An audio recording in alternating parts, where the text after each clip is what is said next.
It's a great pleasure to be here. My name's Alex. I'm one of the key organizers for the Love Music Hate Racism campaign. We're just over here.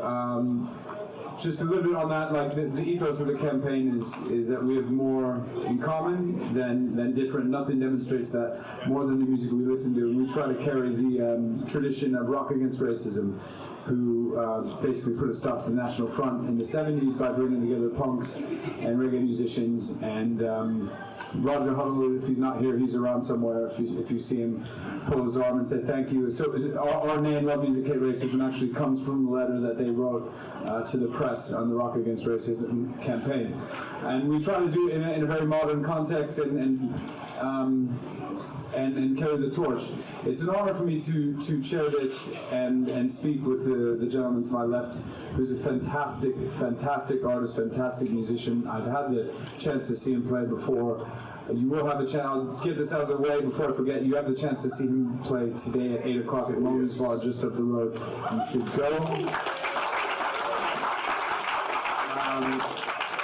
I'm sure over the next hour we're going to have great things to say, but if you remember one thing that I say, it's just get there for 8 o'clock because he's a brilliant performer and you will definitely enjoy that performance. Rather than list the plethora of accomplishments and that you've heard him on the radio, you've seen him in documentaries, and he's got awards and this album, he's a very accomplished musician and very important to Black British culture. I would just let Soweto Kinch introduce himself. Soweto, how are you doing? I'm good. Thank you so much. It's really good to be here. I had to reflect on the last time I performed here. I've been pastor a couple of events since then, but 15 years ago. So time flies when you're having jazz. So like you say. Yeah, it was a great honor, as I said, to be able to talk about my latest work, which is called White Juju, and the context for it, the reasons for it, the reasons behind it. And I'd love to get some of your responses to it, so I won't be waffling too much. I'll start off with the title and an explanation of why I called the album White Juju. It's a title that I think thankfully is redolent with meaning and conjures up lots of powerful visual images for people. One of my most fun pastimes, I was staying at a couple of rural Airbnbs while I was recording the album, and a really lovely English lady was like, so what's it called? I've seen your work before, it's nice. What's this album called? White Juju.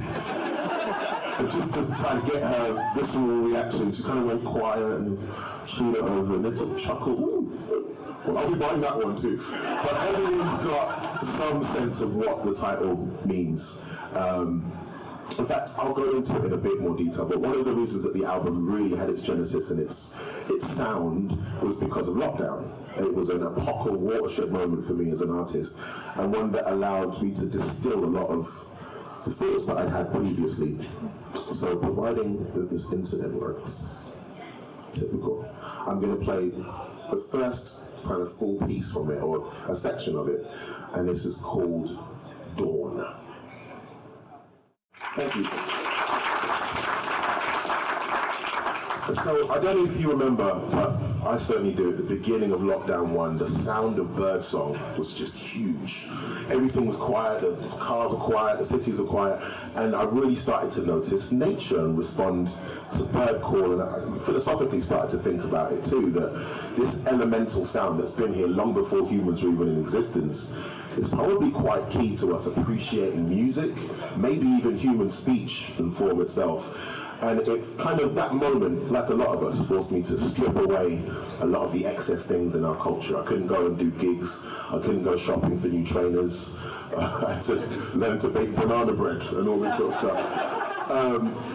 And I really actually am quite thankful, as much as it was a painful, difficult time, you know, the inspiration for that song was some of the countervailing impulses that we had, this fear and the sadness and the quite obvious mismanagement that was going on by our government, but then this glorious spring weather that was there and the chance to go on long walks and really philosophize about what really matters in life. So that was one of the first, if you like, impetuses for writing a new piece of music. I'd actually been commissioned already by London Symphony Orchestra to do some sort of collaborative work with them, and I'd had a plan before lockdown happened, but once it did, I was like, oh, I'm going to have to rethink everything I was going to say before and say something. I think that's one of the the powerful things we have as artists with a platform is to respond viscerally and personally to the things that we feel, and to be as honest as we can be about them. And so, yeah, that was Dawn, and that was my kind of comment on society falling away and suddenly coming into contact with nature. But during that summer as well, you know, I had a challenge of trying to earn money when we couldn't gig. My previous album was called The Black Peril. So to go into the second inspiration for this new work, White Juju, the previous album, as I said, called Black Peril, was based on race riots in Britain that happened 100 years ago. In fact, I've just spied one of the musicians that was on the album with me. And that was back in 2019. And we, you know, had a chance to individually and collectively to research this unknown history about race riots that took place in Britain. Not in America, you know, not just in the 50s or in the 80s, but in 1919. And in fact, for 3 successive years, from 1919 all the way to 1921, I didn't know there were enough black people and brown people in Britain to even have race riots 100 years ago. So it was a revelation, and I also felt personally cheated that I'd studied history at school, gone on to study at Oxford University, like very proud of being a historian, and at no point did any of my teachers or tutors mention this epochal landmark moment 100 years ago. And so as part of that project, and I said not being able to tour it, I took myself and a few musicians to the various port cities around Britain that this happened in. So during, you know, summer of 2020, taking some socially distanced dancers and musicians across Britain when the streets were empty. So it was probably the strangest touring experience I've ever had before or since. But it really gave me a chance to look at our cities afresh, to walk down the streets when there are people and go, oh, that's a huge colonnade. That's a massive obelisk. What are all these flags and so forth doing? What's the heavy lifting that they're doing? What's perhaps the deleterious social and cultural effects that they have on us as a society? So that made me reflect on music and culture more generally. If I think about it, you know, you choose to go to a play and engage with that artwork or a gallery, but music is often happening quite perniciously in Tesco's or, you know, underneath our conversation, affecting our mood and getting deep into our subconscious. What were the ways in which, you know, this is a very hippie, you know, an exercise, but walking through. I'm here for that. Yeah, man, exactly. Bring up the hippies. But just walking through these cities, trying to get a sense of historically, what was Liverpool singing to me? What was Salford sounding like? What was and again, it's very nebulous, but what were my ancestors who were here, my elders who were here 100 years before, as well as the rioters, the white mobs that chased them down the streets? You know, what was that sound and how could I conjure it and channel it in some sort of way? And so that really did inspire a lot of the compositions that you'll hear in this album. So to distill it really quickly, and feel free to chime in with a direct question if you're confused. We're really used to talking about black magic. It's like there's a chocolate, isn't it? Juju, voodoo. We've got an image of some black woman somewhere with chicken blood, just sprinkling it, and voodoo dolls. That's kind of what witches are. Witches are working class women, aren't they? But we never think about the white guy on horseback, the mounted statues of people that we strain our necks to look up at, you know, every day. So the second, or maybe this is the third epiphany that led to the title, was being in America long before lockdown. I was in New Orleans and talking to Terence Blanchard, who's a very respected, incredible jazz musician. I was actually interviewing him, and after our chat, he was like, "Yeah, man, these Confederate statues came down," and so I was just interested, like, what was his view about it? And whilst he said he didn't go marching himself, he felt a visceral, a physical weight be lifted from his shoulders, that the walk that he'd gone on every single day since school age was transformed by the removal of these racist Confederate images, many of which, not to go into too much of a digression, were put there long after slavery to sort of impose a psychological, you know, effect, a sense of oppression on the inhabitants. And then I thought, wow, yeah, gosh, voodoo, New Orleans, that's the home of Juju, but what about all the stuff that I see here?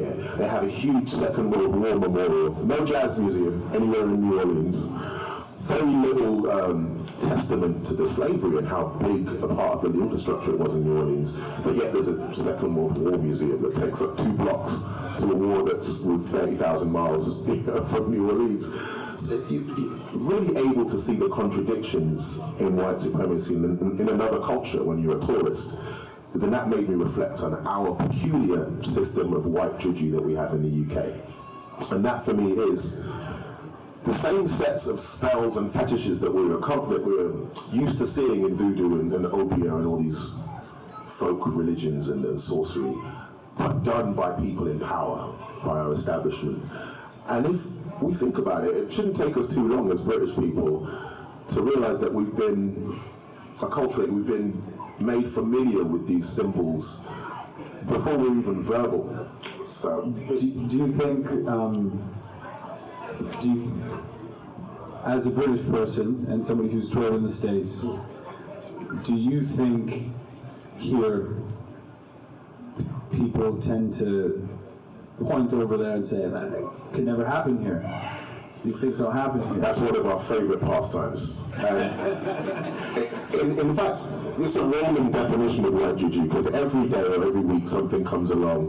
But one of the favorite talking points of right-wing shock jocks is, Martin Luther King will be rolling in his grave because the content of his character and the sort of misappropriation of Martin Luther King's legacy, ignoring all of his economic critiques and foreign policy critiques of America. It's a way of, if you like, kind of re-enslaving us as an entire populace, black and white, with these falsified images and versions of what these figures actually said. So yeah, we do love to point the finger and go, it's terribly racist over there. We wouldn't do anything like that at all. Another quick aside is, I was at the Slavery Museum, probably for the third time in my life, not so long ago, and looking at all of the artifacts. I commend the fact that there is a slavery museum in Liverpool, but one of the things that struck me on my most recent trip was that all these things are stuck in shelves and drawers that you have to be very determined to get a cohesive picture of what slavery was. And then as I stepped out of the museum, I was like, Britain is a slavery museum. When do we have trips and a map that just shows you all of the stately homes that were funded, the entire architecture of a country and a banking system that was set up by slavery? And so it's a paradigm shift, which white Juju and other things were part of, which is turning the way that we view these things on their head. On the Black Peril tour, and then what was the reception like? Because you spoke about seeing the city and being like, kind of the eeriness of the social distancing and the quiet cities and being able to see it. What was the reception like for the people that got to experience these gigs in these places of that tour? Really interesting question. I think that because there were so little things happening at that time, the spectacle of something happening in the street was interesting for people anyway, so they kind of stood some afar with their masks on, watching it. But it was a great conversation starter, because if you can imagine, this was, of course, the same time as the George Floyd's murder, lynching, effectively, and the discussions around it and what should happen to statues was a really, live debate that was happening. And it was useful to have art situated in these precise places. People could say, why are you doing that here? It's America where this happens. Actually, 100 years ago, black people were murdered in the streets just for being black, right here in Salford, in Hull, in Glasgow, in Newport, Barry, small Welsh, cities. And so, again, that was part of a paradigm shift that I think is only described by the term white Juju. How we're all comporting ourselves and trying to arraign ourselves in the system when there is constant drip feed of noise, So, again, if you're struggling to understand what white Juju is, maybe I'll play another example that I think, sets it up quite nicely. Yeah, I'll just play the music and I'll watch your reactions as an audience. That'll be even more interesting. Here it comes.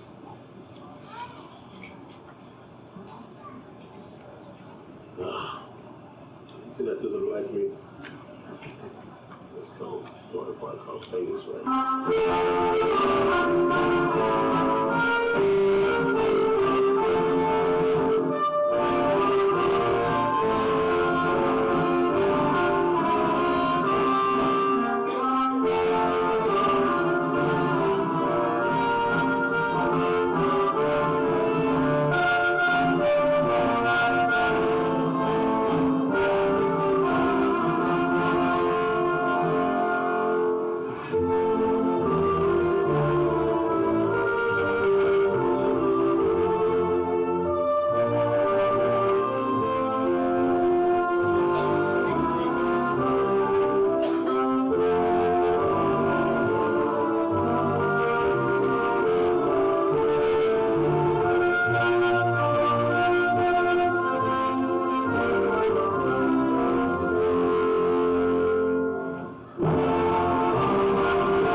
carries on, you can hear the whole thing.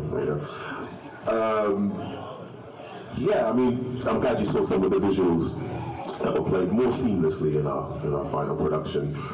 But that allowed me to, I think, use a shorthand that if you're black, white, working class, otherwise, north, south of England, I think we all understand what we're supposed to think or feel when we hear music like that.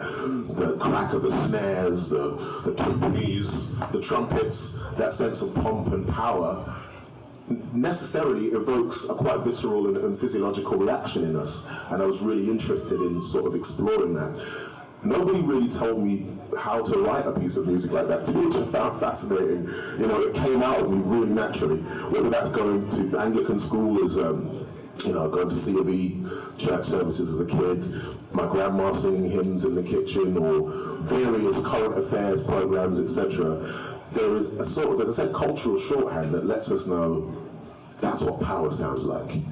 And you're not powerful, so you should probably be afraid. And I did, as I said, I really enjoyed playing with some of those ideas and watching an audience. If we'd start with a hip-hop song and they're like, okay, so yeah, we know what he does. Where are we now? With this mock baroque stuff, I had some other very deliberately classical pastiche bits of music in there, because I was interested in exploring what's our relationship to power, or what we think of as connoted as superior music and superior culture, higher culture, etc. And to juxtapose that, as you've seen in the final image, with images that are available public domain of a homeless man being tased by the police, all things that were happening in summer 2020 and still happening now. Voluminous amounts of turd being poured into our rivers and seas, pigs being slaughtered without proper butchers. A huge contradiction between the pomp and greatness of Britain and the reality of the country that we're living in. And the final definition, perhaps, of white Juju is that contradiction between the words and the reality, between the rhetoric and the reality. You spoke about just now how that sound of an orchestra, it makes you think of power. I would love to hear you speak a little bit about color and sound, right? Because I'm sure there's a lot of people that if they were to see a Soweto Kinch orchestra playing this kind of thing, in their heads they might think, I didn't expect that from Soweto, right? And so I would love to hear you speak about maybe the relationship of skin color and sound, and how, and in a more modern context as well, not just with classical music, because, not just we hear about cultural appropriation quite a lot, but I've never heard anyone really speak about how sound has implicit effect on what we see. Yeah. It's hard for me to answer this in a short space of time. We probably need a whole, series of podcasts and stuff. But for me, and hopefully it does sound confrontational enough. Yeah. The entire country is a machine. That's another way I reframed, things during lockdown. It's a machine for the extraction of black wealth, or wealth from the global south. And then its task is to invisibilize those people who then contribute to that culture. So I saw that literally on tour, as I said, in Cardiff and these other cities, because there's no remnant of these black communities that lived in these port cities 100 years ago. Why were they here? To put the great into Great Britain. Just like enslaved Africans, just like people in Mirage, they were creating this great wealth that we now consider British. But then it was the responsibility of the state to then just sort of make it out that they were never here. So in answer to your question, they were always black musicians contributing to the canon. The Kreutzer Sonata that Beethoven wrote was for George Bridgetower, a mixed-race black violinist who lived in London in Britain in the 18th century. Music and culture doesn't have racially stratified ideas. Dvorak, Delius, several famous 19th century composers were inspired, even if they couldn't admit it, by African American musical innovation. And throughout much of the 20th century, what we've come to know as black sound is just sound. You don't have the Beatles without black sound, you don't have rock, you don't have any of the musical innovations of the past century without the contribution that black people have made. And so white Juju is the process of invisibilizing that. So you don't have to pay them. Simple as that, you know. Just one little tangent, I guess you probably want to No, keep. But this, as a writing process, was very different for me too. I normally start with a feeling and idea based on maybe what I'm thinking and feeling about the world today and write a piece of music without much. Then the research might come later, the sort of weighty academic tome as to why I wrote this piece of music. But this was an exception because I was kind of keeping a diary at the same time as all this stuff was happening, traveling up and down the country, and would go off on sort of academic tangents or just research tangents. And one of those was the unicorn. If you ever sat, we didn't have much time before lockdown, until lockdown, to go, oh, what's that doing there? You know, looking at the 50 pence piece, looking at my passport window.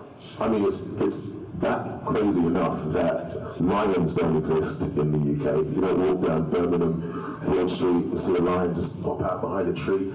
They're not native to this country. How do they become the national emblem of England? But you can understand that, this sort of, you know, claiming of this animistic power. But unicorns, what's going on there? So I found out that they were actually probably an ancient Babylonian, you know, fantastical beast based on a real animal that was had a single horn and cloven hooves, a bit like a cow. It looked more like an ox with a single horn. And through Babylonian mythology, that passed into Europe, where mysteriously they whitened this animal, made it into a horse, a chivalric horse, and it became the national emblem of Scotland. And this notion of a white horn purifying dirty water was very established in unicorn mythology. I already see from the grimaces of some people, if you put that sort of idea into the heads of colonizers, of rapacious, expansionist Scottish empire builders, British empire builders, who knows what horrific crimes they're capable of committing. And I was kind of going down that tangent, realizing that Kinch is a probably Southern Irish name, and most of my family have a Scottish surname. You know, the Scottish are pretty prolific in the making of Africans not African anymore business. And then I thought, oh, this is quite dark stuff. And then I chanced upon the poster for Birth of a Nation, the Ku Klux Klan film, and if you look at it, they're not wearing, apart from later editions, the sort of classic hood. He's got on a helmet with a unicorn horn sticking out of the top. That's when it hit me. Unless you address these toxic myths and ideas, they sort of reconfigure themselves and revivify themselves and come out more pernicious and ugly and murderous in hundreds of years, you know, time. They don't go anywhere. The spirit which wants to pacify, subdue, or invisibilize black people hasn't gone anywhere at all, and it's still very much part of our system. So I'll play you, just to finish this section, I guess, a bit of March of the Unicorn. Please. Let's see if I've got the images first.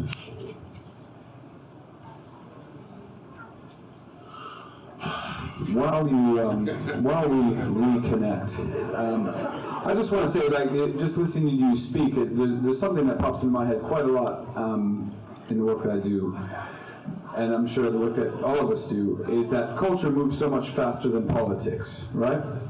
And I think one of the reasons that, particularly people that are here this weekend, one of the reasons we all engage with music so much is that we want to hear the artists address things in the way that you do, and the only way that you can do that is through art and music. So I just want to thank you for putting this album out there in the world, and if anybody here were to want to go get White Juju, what's the best way to go do that? Well, there's a vinyl edition available for order from London Symphony Orchestra website, I think, but you can just hear it streaming on Spotify. I shouldn't really be advertising these very problematic global corporations. I don't know, I wish I had some albums in my pocket I could sell you, but you can listen to the whole thing streamed up on Spotify. Okay. Yeah, do you want to hear this? Yeah. Cool. Oh, that's good. Music.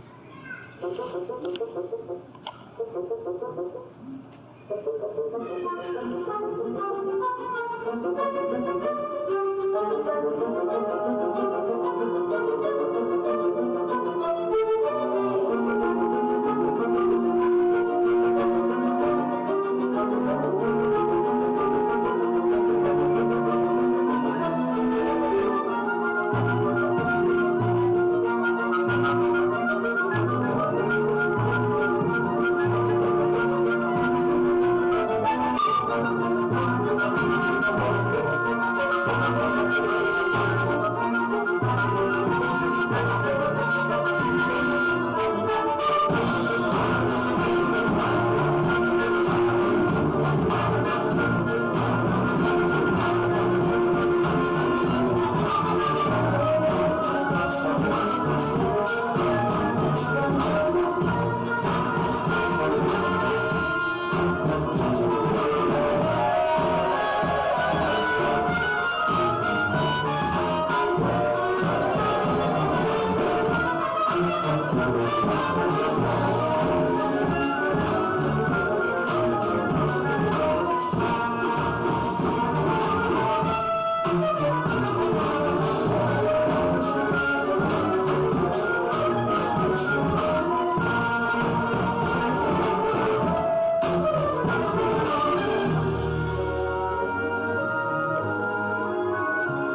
am going to go buy the vinyl. So the London Symphony Orchestra, yeah. I'm buying the vinyl. Beautiful. I'll do a little post on my Insta as well if you want to know.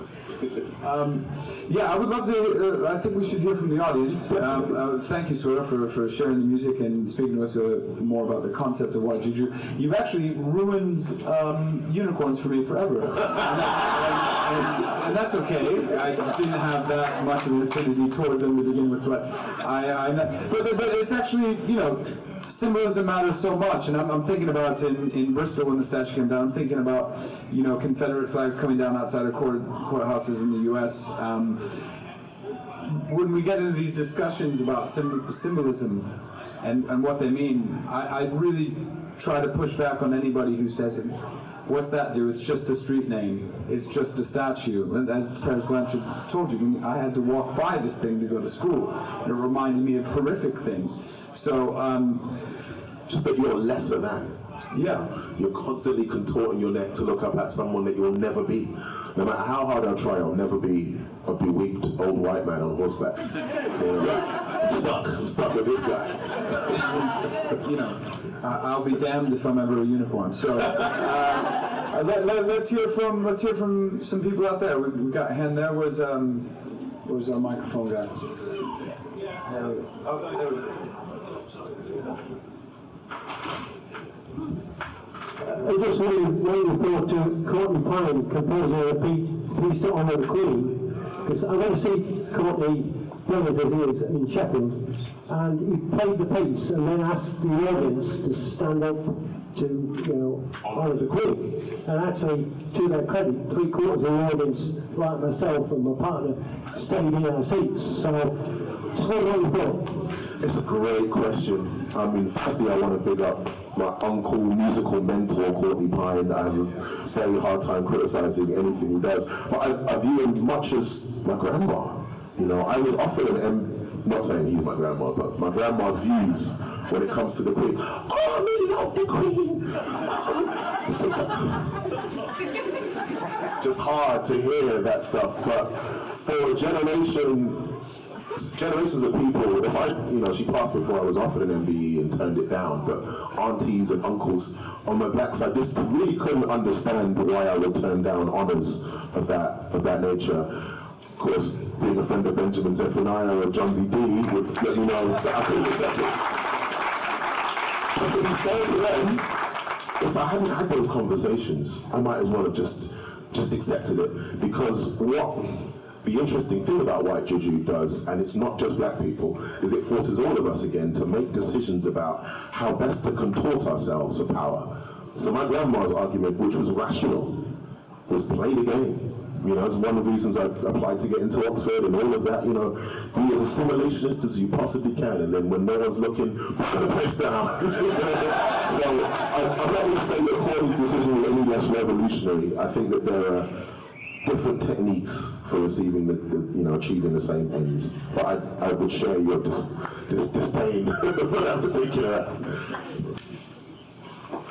Hi, thank you very much for that. That was really interesting. I'm Dennis, I'm from Bristol, so we can claim some element of importance a few years ago. Firstly, a musical observation on the last piece you played. I got a lot of, I thought I heard Shostakovich in there. If that's not too fanciful, I think that's fantastic. Thank you very much. That's a plus as far as I'm concerned. But the other thing I wanted to say was actually related to the Colston statue. Prior to that coming down, there had been a decade of a campaign in Bristol by people to rename the major musical venue the Colston Door. And every time the issue came up, it was a lightning rod for all the racial tensions in Bristol. The newspapers were full of bile and vitriol from concerned citizens, and it summed up the problem that Bristol has yet to face properly about the racial history of Bristol, the role of the transatlantic slave trade in building Bristol and building, let's face it, the capitalist revolution in our country, funding the building of the trains, the railways, the banks that you pointed out. And so, yes, symbols and names matter. I mean, we could be here talking for ages, but thanks for making that point. I also think about coffee shops. Several things came to me in lockdown, for information I wasn't really aware of, that Lloyd's Bank began as a coffee shop. And as somebody who's suffered many microaggressions trying to order a latte, I think that there is a causal link between the white spaces. It's just my theory. The white wall spaces, and often they have accoutrements of empire and random ships hanging from. Next time you go to a coffee shop, look out for it. With Colston as well, that one obsession that I had was, it wasn't so much the statue, it was the awareness that there was the merchant venturers, what are they called? The Society of Merchant Venturers. And every year, they meet around the preserved hair and nails of Edward Colston in a glass case. I'm not making this up. You can go and find it out for yourself. Just say, me and my friends, Soweto and Ade and, some black people decided to get around some preserved remains of a corpse. I mean, you don't call that. You don't do that. Yeah, right. You ain't doing that? It's so obviously witchcraft in it, that it's Juju. It's Juju. That's what Nigerian people call it. Obi, that's what we call it in Jamaica. But we very rarely call out these people because we don't see them. And it was a similar reminder of some friends at Oriel College who were, campaigning obviously for the Rhodes statue to come down. And he pointed out, a friend wrote to me and said, Oriel College stands to lose £10 million if they take the statue down, which put a completely different complexion on things. I'm like, who are these people withholding £10 million for the sake of a white supremacist, rapacious murderer? So there are these people that walk among us, bowing prostrate before hair and nails, and determined to preserve these dangerous, dangerous legacies. We should never forget that. Where's my, there you are. Yeah, just there. Yeah, thank you for that. I found it so interesting. The thing that kind of struck me the most was when you were talking about the re-emergence of birdsong. I've always grown up in towns and cities. I live in East London. We had deer in our streets, in Newham when lockdown first happened. And I guess, listening to, the Glastonbury sets and stuff like that, you have so much merging of genres, which is so brilliant, especially in countercultures of music, where you feel like you know, now we're listening to bands that have punk and pop in the exact same record, and that's brilliant. But I'm really interested in the process of you listening to Birdsong and taking kind of music in its most raw form and then developing that into a end product of this album. What was that process like? You know, it was, first of all, the observation. So deliberately with Dawn, that first song which incorporates Birdsong, I had a plethora of composers who come before me that have taken Birdsong as their inspiration, Messiaen, most obviously, and just, I was sitting in the park and recording it on my phone, and I thought, can I be as truthful as possible, faithful to what I'm actually hearing? So it began with almost a close transcription of the Birdsong, and then just feeling it. That's going to be not more specific than that. A lot of the songs that are repeated have a particular groove. They sound very 6/8 to me. I'm dancing. And then I had to kind of layer this up and be truthful to the cacophony that was hearing. Sometimes things were discordant, sometimes they were assonant, and kind of ways to explore that felt very personal to me, but I thought everyone could be taking nature. It harkened back to another album that I'd done called Nonogram, which was a lot more about sacred geometry and shapes, and I'll play a triangle, or I'll, you know, compose a song dedicated to hexagons based on the internal angles of stuff, and it will sound completely different to John's or Joe's or Susan's, you know, work, which is a personal interpretation of a universal idea. You know, so I wouldn't want to prescribe how somebody else's Birdsong song would go, but certainly that we should be sensitive to the world that we live in, you know, because that was one of the first disconnects between this very plastic, this world of doom scrolling and information that we're never sure if it's verified or it's AI generated, and the tactile, real world that you could smell go out and, oh my God, this has been on my doorstep my whole life and I've never walked around the corner and seen a lake or these birds and stuff like that. So that's an experience of Lockdown 1 that I want to carry forward into my life, discerning between fact and fiction, authenticity and noise.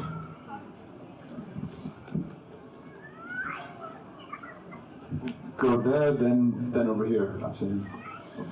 Thank you. I had another question about like composition and musical process. So you talked a lot about witchcraft as like invisibilizing and disappearing, and the things that we don't see and the things that aren't there. And I'm curious how did you approach that in composition? How do you write about what you're not seeing? Yeah. Wow.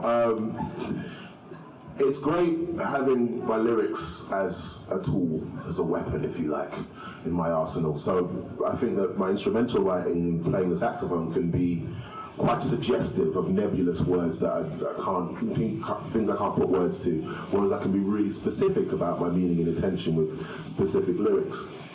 I don't know if I've got them here, but one good example is Sanctuary, the song on the album where I could just create, sonically, something that was reminiscent of the black church, black American church, and that gospel tradition. But the lyrics that I read at the same time, oh man, I must have them somewhere, I'll find them. But there's a contradiction, a deliberate contradiction, because I was trying to express something that happened in lockdown. I was watching a lot of these documentaries, When They See Us, The Innocence Trials, Trial by Media. Every single one of these series is sort of black man incarcerated for 27 years for something he didn't commit. You know, and I felt like I was being re-traumatized. I wasn't being educated watching these things. It felt like it was part of the mission to convince me that these things were okay. So, to answer your question, musically I purely just wanted to channel things at certain times, and then I could address precisely what I felt was problematic about something through the lyrics. But every album, everything I've kind of tried a different compositional approach. Sometimes it's just melodies that will come to me and I'll sing them into my phone and work them up into something much later. This was the most researched, if you like, intellectual approach that I had. I had probably about 10,000 words of just rough notes and essays and diary things based on just going up and down the country and seeing all this stuff. And then I just had to let the music come organically out of that thinking process. Hi there. This is another one about composition, I think, and I wondered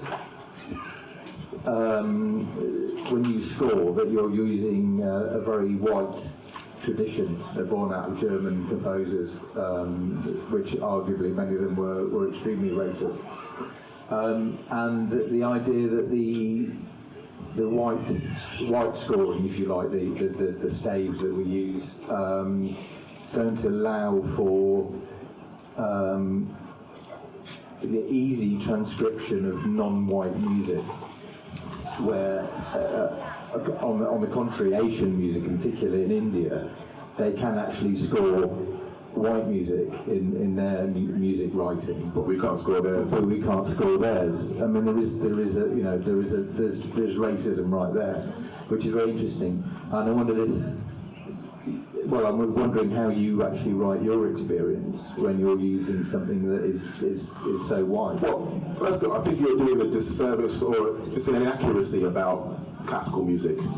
We've got this version of it that's been handed to us as elitist and not democratic, and people didn't listen to it back then. When you read the riots outside the opera in the 19th century, you realise this was something that was certainly hitting a lot more of society than we're taught to appreciate. And then specifically with A440, which is the standardized tuning that Spenger, or one of the Nazi scientists, brought in. I think it's also responsible for this version of the whiteification of classical music that we have today, that bending notes is wrong. And if you were to go back to a 19th century orchestra and 18th century, apparently it would sound like cacophonous to us because everyone had their individual ways of ending notes, a very personal vibrato, and they took great pride in wobbling notes, differently to the way that he wobbles them or she wobbles them. And so, yeah, we've got a caricaturized version of what music has existed in Europe to do, and that's based on empire. It's based on a lot of the great stuff that the previous talk was mentioned, the commodification of music. How do you barcode it? How do you put it into an easy taxonomic, category and sell it? And for that reason, a lot of black composers from the 19th century and earlier have been written out of that history, and a lot of more organic, Bach improvising or these things again have been written out of popular memory because doesn't serve the Shankarian view. And you talk about 19th century composers being white supremacists. That in the case, many instances was actually true, but it's equally pernicious when writers today say things like, this pop song is reminiscent of white classical forms, which makes it better than average pop songs. This imposition of a hierarchy of sound based on these cultural assumptions. It's there, then I want to react to everything you're saying, and I'm patting myself on the back for my self-control. Two questions, if it's possible. I had the great fortune of seeing you do Juju at the Barbican and then at Printworks. I got the distinct impression, this might be purely my impression, that the symphony orchestra at the Printworks were a lot more relaxed and laid back than at the Barbican, and I wonder whether that was because they were more familiar with the work, or whether there had been a process of discussion and debate about their response to the music. So that's the first question. Second one, different tack completely. I get the impression you're no great fan of the Tories. I love the Tories. I don't think you're a great fan of capitalism, but I love that line in Juju about death will be the capitalism of us. I just wonder, do you have a view of what the alternative might be and how we might get there? Wow.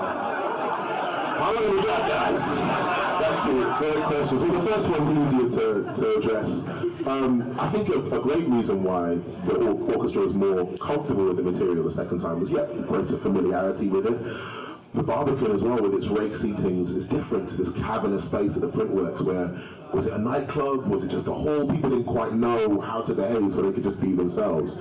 And you point out that there was some great conversations with the conductor in the intervening performances in interim.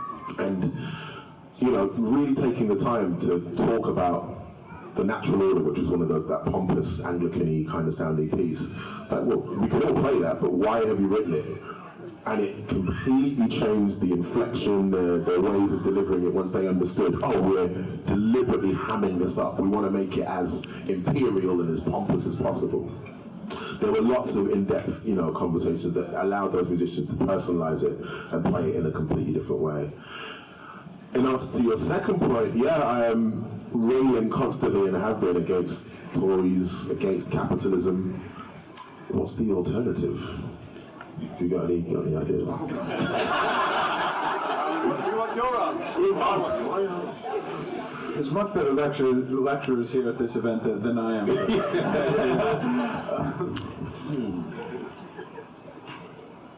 Well, I think the key thing is recognizing what wealth is, what value is, who are the wealth creators, the wealth generators, really. And being a black musician, being somebody who's been on this road and seeing my peers, as I mentioned earlier, it feels very personally like our system, just in the music industry alone, is about extracting black value and pretending that they're trying to invisibilize the black people that actually created it in the first place.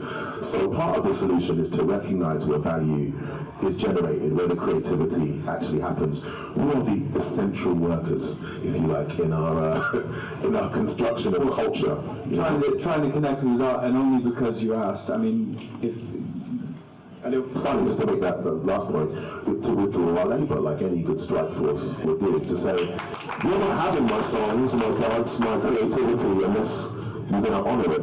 So, because we don't have time to really go down this particular rabbit hole, but like in recorded music, there are the master recordings, right? And just think of that language for a second, master recordings, right? It's reminiscent of some pretty horrible things. You got to own your masters. And that is an ethos and a line that is permeating amongst younger musicians now. And I was speaking with a jazz musician, Theo Crocker, who I'm sure you're familiar with, who he went on the radio, and he was really adamant about saying that over and over again. Young musicians, own your masters, own your masters, own the master recordings. And so that in a way is alongside the withdrawing of labor. But I think ownership, you mentioned wealth. I mean, ownership is everything. This is why a lot of people on the left are calling for public ownership of the water, public ownership of the rail. So if you own your recordings, that is quite liberating. But that's we don't have time to go full music industry craziness now. I saw a couple other hands, this gentleman and this gentleman, and then that we might, because you're all going to stay here and watch a performance from an amazing artist called Babaki, which starts in about 15 minutes, we've only got about 5 minutes. So wherever the mics are closest to, he's got one, and then we'll go up here. Hi. You said something earlier in the talk which I like. It was really great to hear someone say that was like basically when you listen to music all around the world, like from anywhere, like Despacito, Gangnam Style, all this stuff, like you can hear this like super loud and powerful influence from black music that like I've always felt that way. Like you can trace it back to like the Delta blues and to like the rhythmic storytellers from like the African continent, like a long way back. And I feel like it's the primary sound almost that I hear in all music today. Feels like it traces from that kind of black tradition. So I wanted to basically ask, like, what's your kind of view on that notion today, and what's your view on how it might change or progress in the future?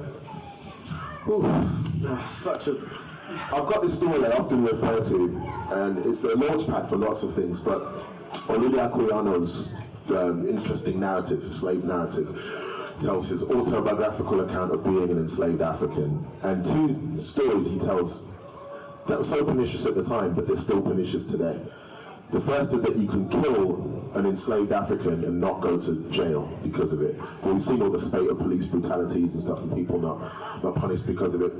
The second one relates to this point, and he says that Africans had a tiny plot at the corner of the plantation that they could grow herbs on. Small personal holdings that they could then take those herbs to market once a month with the hope of selling those herbs and maybe buying a loved one out of slavery, buying a child, buying a husband back, their wife back. What the white plantocracy would do on market day is just walk past the herbs and pick them up and take them and not pay for them. And I can't tell you how viscerally, I still feel like I'm there today. And what does that have to do with black culture today? Well, the problem isn't appropriation, it's that it's not crediting the people who originated it. And, you know, if I just want to brew up a bubbly wine in Birmingham in my bath and call it champagne, there will be legal consequences for me doing so. Whereas any old Tom, Dick and Harry can grab some herbs and throw it on some chicken and call it jerk chicken, and there's no ramifications for it. So what's your question again? Just got me thinking about that. I mean, yeah, it was like that, like kind of the appropriation and the non-crediting of like music, black influences on music. Because it costs money, you know, in a nutshell, and because you have to pay those creators a fair wage for what they've actually created, and this is a sort of a global conspiracy, for want of a better term. So they just do it naturally. They just wake up and just dance. Music doesn't have colour. It doesn't have colour. You can just share it. It doesn't take work and effort and blood. I know another story from 100 years ago. I was researching James Reese Europe around the race riots, and you know, the first black jazz band, before it was even called jazz, to tour in Europe. And one thing that they'd have to do is perform without music. All of them could read music, all of the music was written out, but when it came to stage performances, they had to lose the music to maintain the fiction that we just sort of do this naturally. And one of the things we all have to do if we're committed anti-racists is to roll back on some of these ridiculous ideas. It's all about undervaluing where the real wealth comes from. We've got one last question. One last question here. I was going to say a few things more, but I'll ask you one question. What's your response? How do you feel about the modern jazz quartet playing Bach very successfully? Great. It's music. And yeah, again, the idea that this is a dichotomy or some kind of contradiction is something that's been fed to us. This is Bach. It's high culture, you couldn't possibly have. And of course, when MJQ first came to London, they were given B-rate pianos. This famous story that they tell of just being treated as some rubbish little jazz group. You know, they weren't given the Steinways and so forth. And that has more to do with assumptions about who is deserving of high culture praise and not, rather than the compatibility of Bach with modern black musicians. I myself have been really inspired by Fugue, by Counterpoint, got an album called The Legend of Mike Smith, plug, which is a lot of hip hop inspired by classical music from the 18th century. Classical music, play the Beatles. Hey. Yeah. It is, at one level, it's just sound, but the difference is there are institutes and organizations dedicated to the preservation and the respect for Bach's music. Same for Beethoven, same for all of our classical composers. Not so much for Ellington. I mean, in America it's a different case, but you know, it takes a lot more work for us to be recognized for the cultural contributions we've delivered. I just want to thank again Soweto Kinch for being here.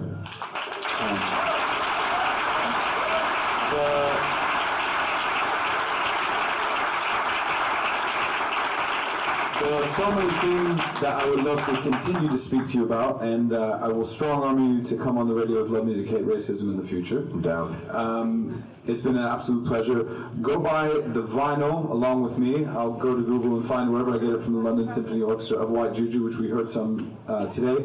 Do go up to Molly's Bar. He's on at 8 o'clock with a trio. I've seen this man perform. I know this man has seen him perform twice, but do go see him perform today. And stick around in 10 minutes. A dear friend of mine and an artist and musician is going to be taking this stage. Babaki is going to be performing an amazing set for you. And shout out to Faiza, who came during that, and you whispered in my ear and gave me these two books. I don't know, maybe I'm supposed to say something about them. This is Babylon's Burning. I've read this. Shout out to Mr. Blackman, he must be around here somewhere.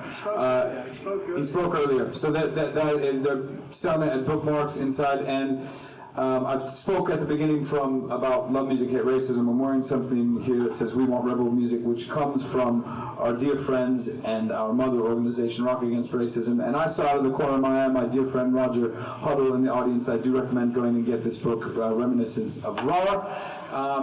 And this is me putting Soweto on blast. I want a book, damn it. So I will buy it and I will read it. Thank you, Soweto, for being here. See you in 10 minutes.